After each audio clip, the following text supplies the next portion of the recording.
you mentioned sort of like, coming into the blockchain itself and kind of developing the specific like video game asset, right? Video game scene and stuff. And with like Bitcoin, specifically Ordinals and Bitmap, right? That's being done right now, right? And I see you also like develop Bitmap Valley. Is that correct? Yeah. So we've basically started bridging our games and opened up the ability for our partners that we work with, like Bloomverse and others. Bloomverse is one. We're about to release something with Bangcoin. We built them a game. It's really fucking fun, actually. I'm kind of jealous of how fun it is. Like, this was a really good idea. We did a really good job building this. Kind of jealous how fun it is. So we're, you know what I'm saying? Like, Yeah. So we're working with them. We have, we basically do Solana primarily. And then over these last few months started, as soon as like I understood the ability of ordinals and BRC20s, I was interested in bringing verification services to Bitcoin via like game logins, et cetera, so that projects could allow token gated access to games built in Unity or Unreal Engine from their ordinal projects.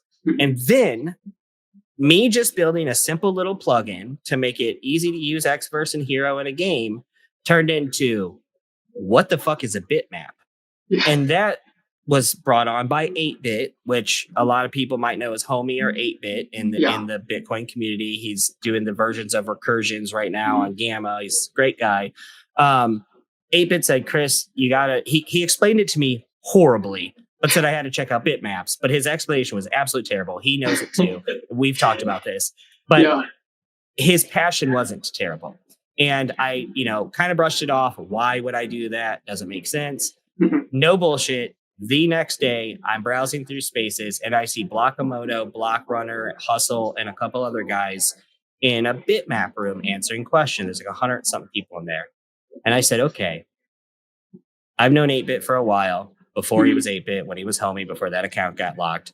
Out of respect for him, I'm going to jump into Spaces and I'm going to at least the things that I think are bullshit and that my whole why, I'm going to go ask them to the guys who built this shit. I'm going to go ask them why I would care. I was in that space for 4 hours with them. Wow. And when I came out, I messaged Jimmy and I said, I could probably build a metaverse that was modeled after these bitmaps. And he's like, you think so? I said, yeah, I mean, we have a metaverse engine from last year that we were going to use as a hub for all of our games and stuff. But what if we made that like Bitcoin specific? And what if we use these Bitcoin blocks to define it and to limit its access? And, it's not arbitrary with bitmaps. It's not just, hey, I'm going to make up this number and it seems to work good mathematically for what we need to raise plus what we'd like to have personally. And, all that shit. No, it was more like, there are limits around this. Plus there's no metadata to really draw from on ordinals. And there's really no indexing, but like these bitmap inscriptions, they're tied to this block data, and that block data could represent multiple things inside of a virtual world. So it was like the first ordinal concept that I saw and I go, oh, this could be fun. Okay. And this gives me something to work with, because you guys have seen we can make avatars. I can token gate those behind an inscription on chain, no problem. But what am I doing then? I'm just giving you an avatar because you own that thing. Like, what are you going to do with that avatar? Are you going to just play our games on Solana? I mean, we're going to need to let you connect from Bitcoin. So they're going to need to be connected to Bitcoin. So like, we're going to have to do that work anyway. And there's other people who probably want that service. So I'm thinking through myself, like, okay, well, we offer SaaS services to other projects. We build games and infrastructure for other projects, including ourselves. That's how we stay afloat. Like, we don't take money unless we're raising funds from the community, and those funds are for a utility or for ownership of something that we're building. And then anytime that we actually need additional funds, we do work for other projects. Like, we're working with 2 other projects right now. And we'll be working with more after that. And there's plenty of people who want custom shit built inside of Bitmap Valley and stuff. So like, we basically just get from the community based on what they want or how many of the supply might be, what they need. For like Bitmap Valley, limited to 1,000. Our NFTs over years, we've only produced 4,500. So it's like we keep it pretty limited. We keep it as affordable as possible. And then all of the rest of our funding either comes from personal funds through gains of trading or from services that we provide for other projects, right? So I thought, well, we'll just do this with Bitcoin too. We'll just blah, blah, blah, right? Well, then Bitmap made me think, holy fuck, we could actually take this to the next level. Not only could we use Bitcoin as a verification level, a layer for games, but we could include payment rails and we could include like actual like verifiable ownership over block space that was, visually represented. And we could actually connect these all together through like the same game world idea and like use a map where users could teleport to each other's spaces, and we could offer services in there. And, and then my mind starts running like, wait, we could do this. We could use Bitmap data as a way to construct a metaverse that was basically modeled after Bitcoin blocks, right? The blockchain. And that could be like a host that could connect you to other games and services that were built on other chains, because Bitcoin is completely interoperable due to its programming languages being superior to like a Solidity, right? And even though Rust is a phenomenal programming language that you can do almost anything with, the most composable programming languages are like C++ and JavaScript, and these are like two of the core programming languages to build on Bitcoin. So Satoshi knew when he made Bitcoin that technically you would be able to link it into other web products, that you could communicate between a Web 2 product and Bitcoin because they could talk to each other due to their programming languages. But once you add BRC20s and ordinals and the things like bitmap concept and shit to that truth, it says, well, hold on a minute. Bitcoin can talk to Solana and it can talk to ETH and it can talk to this one, but it can also talk to, Google, and it can talk to ChatGPT. And so like you start to look at, you say, well, then it could talk to Unity. It could definitely talk to Unreal Engine. Shit, when you program logic in Unreal Engine, you program it in C++. Oh, JavaScript libraries? Well, shit, we could build things in 3JS and it could talk to that, just like Solana. Wait, you could write interpreters in Rust to interpret C++ or vice versa.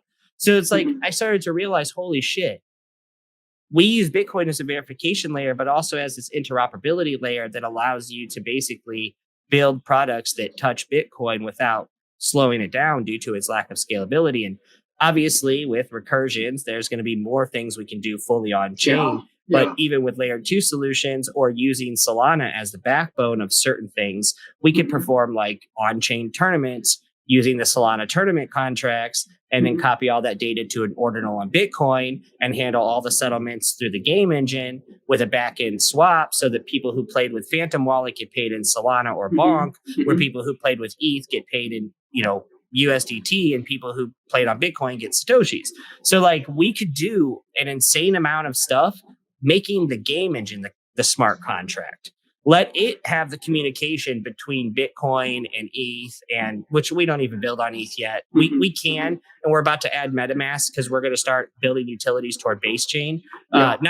Not like expanding to base chain, but the users of ours that are like on friend tech, because we have a friend tech and shit. So it's like, okay, well, we'll do airdrops and we'll give some special perks to the people who are on friend tech and just do it for like the sake of doing it. Because if base does end up growing massively with the huge user base of Coinbase, then, there could be a high potential like for us to bring in a lot of users.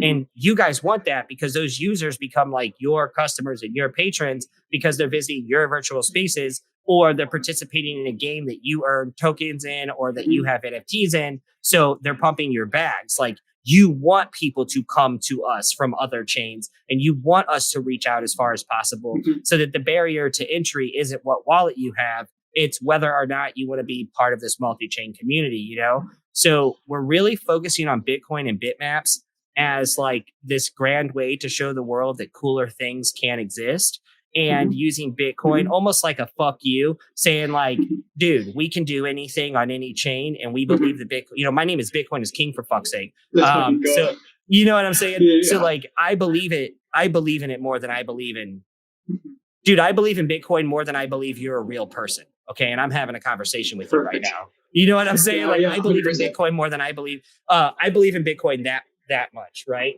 I believe in Bitcoin that much. I love You know what that. I'm Let's saying? go. Yeah. And I decided to wear, it's like the camera so shitty, Solana on that one. So Okay.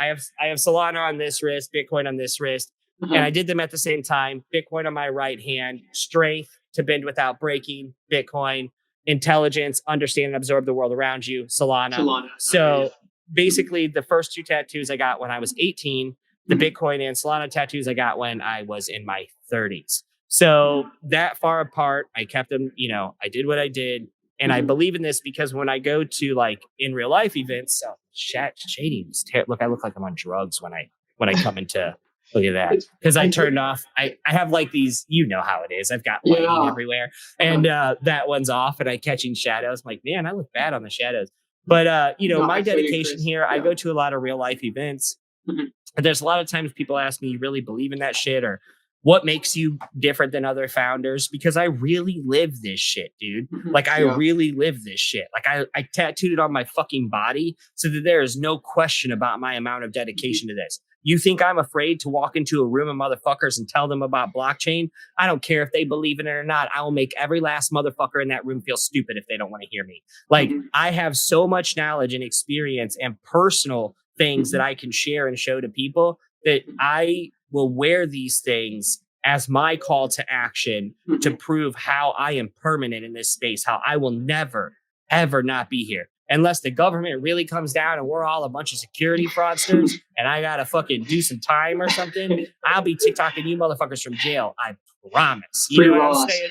Yeah, free Ross on Right. that note. Free You know what I'm Ross. saying? Like, I don't care what happens because to Mhm. me, the ultimate truth is in the code.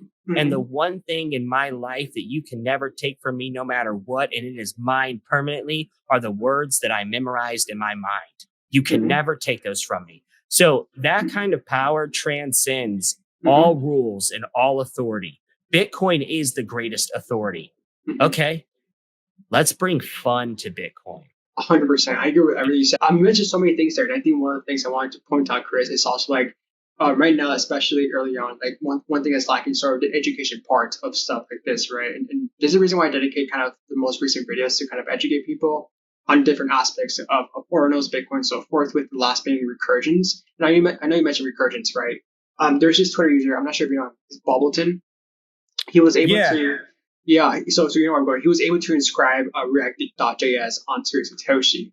And the Mhm. cool thing is you can sort of inscribe any feature or reinscribe the same Satoshi with any new files, any new like updates, so forth.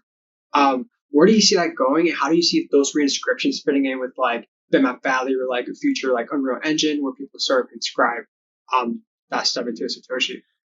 So I can see where the use case could be, but Mhm. really the only thing you would do with something like that is now you can create buttons inside of the ordinal that could be maybe connected to by a wallet. But if you already Mhm. have the asset in your Mhm. wallet, then what's the token gating for, right? So Mhm. I'm sure there are other use cases, but like, what's the number one reason we use React? The number one reason we use React is to create buttons to connect your wallets to so that we can read your wallet data and verify. That fucking fly is going to piss me off. There's like one fly in my house.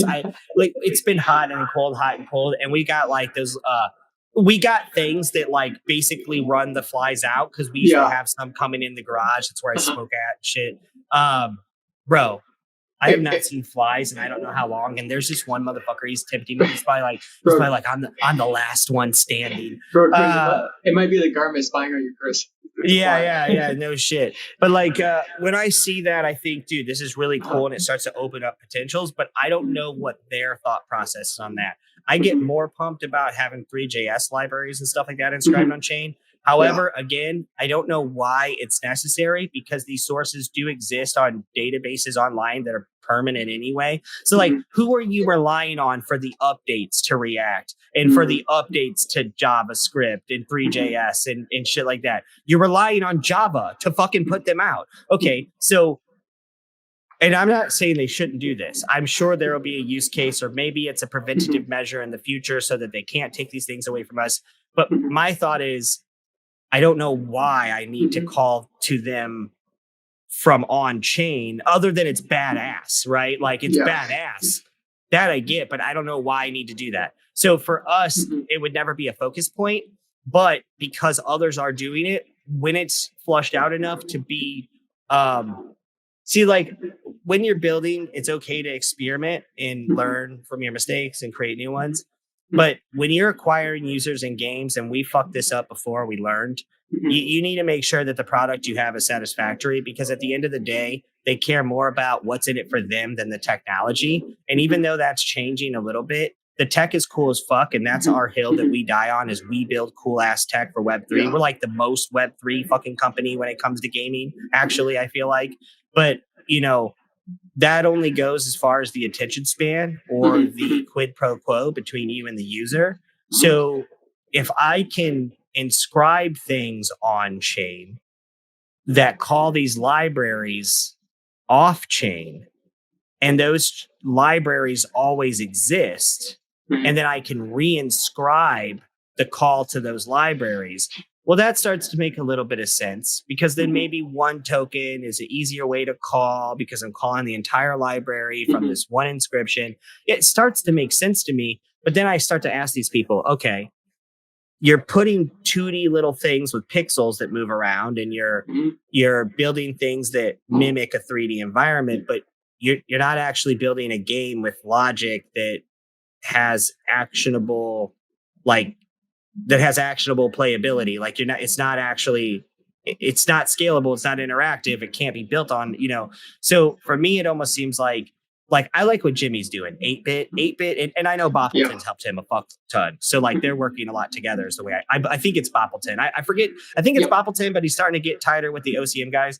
But, I really like what 8-bit's up to and what Jimmy's doing, because he's making it more about the art and the example than he is trying to then delusion and grandeur, right? Which is what others are doing, the speculative, what we could do. And, before all this ever happened, I was telling them that when everyone, as soon as I saw OCM dimensions, it made me think like, okay, well, executable ordinals is something that you could create in the future. And I have experience in that from executable NFTs on Solana using Backpack, right? So like, I've already seen this shit happen on Solana in a much crazier way.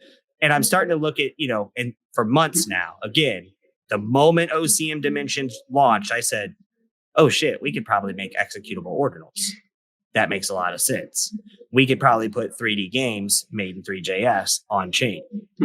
But why would I do that? That's where the difference is. I have a why on one of them. I don't have a why on the other one. If I can find the why put our endless runner game on chain completely? Well, yeah, give me a good reason. Chris, because it would be cool. Okay, but then how do I pay you tokens? How do I allow you to make payments for things? How do you turn it into a business model where we can actually give you the money that comes in back out? How do we bring money in so that you can make money? Like, if you want to make money off your skills, not gambling off your skills, well, then we have to be able to monetize the product, and it has to be you get what I'm saying here? So for me, it's like, I think it's all fucking badass, but it doesn't serve, like, that's not going to help you connect Bitcoin to Unreal Engine. You know what I'm saying? Yeah. I can connect you to Unreal Engine through Bitcoin, and I can pull data off Bitcoin blockchain and have that data procedurally generated in Unreal Engine. And like, I can accept payments or pay you with ordinals or Satoshis in Unreal Engine. Like, but we don't even do that. We use Babylon because JavaScript is far more composable and it works for mobile. But we've done it in Unreal. So it's like, dude, I can do this. Like, I'm doing something different, I guess, is what it comes down to.